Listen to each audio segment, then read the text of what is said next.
It is not clear if she's been personally threatened. But a recent angry outburst during a trial, coupled with a lack of security, apparently made a state district judge fear for her safety. News 13's Kim Holland is on special assignment. State of New Mexico versus Greg D. Griego. She's a busy judge. No contact with the victim's family. With a full docket.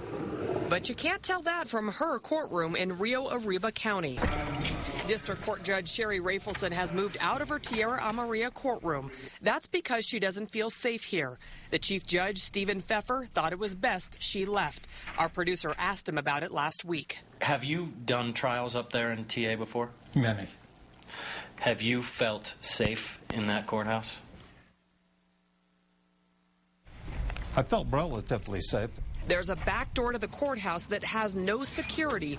Anyone could be using this entrance. Judge Pfeffer says there have been court cases where only one deputy is present. The judge doesn't have her own security entrance either. When she holds court, she walks in the back of the courtroom, past the public and the defendant to get to her bench. There was an incident about a month ago where someone rushed the defendant during a trial. The judge hit the panic button, but no additional deputies came to her rescue. That's because the alarm didn't notify the deputies downstairs. Instead, it went to a dispatch center in Espanola, 70 miles away. Several years ago, another judge kept a crowbar at the bench for security. It's still there. Shot up the court and kidnapped 20 persons. This courthouse has a history of violence. A fight over land led to a 1967 armed raid here where 20 rebels shot an officer and a jail guard. It led to the largest manhunt in state history.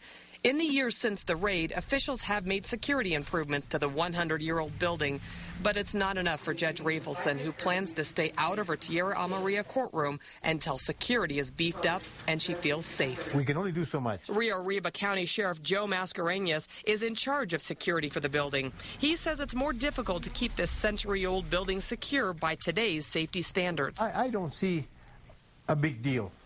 You think the judge is overreacting?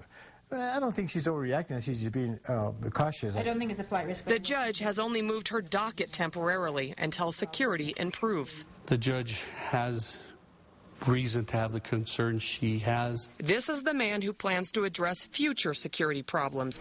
He's the incoming Rio Arriba County Sheriff, Tommy Rodella.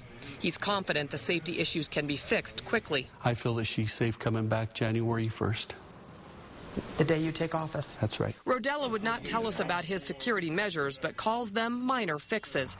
But for now, there's a new safety concern for the next 6 weeks. State of New Mexico versus 17 CR 2010-148. As Judge Rafelson holds court in Santa Fe, deputies have to transport inmates 100 miles for their hearings. How much does that cost the county?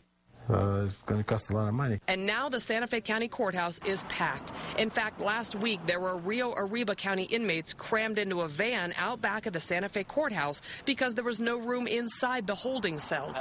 And inside, the Santa Fe Sheriff doesn't have the deputies for the extra security. It's taxing my resources.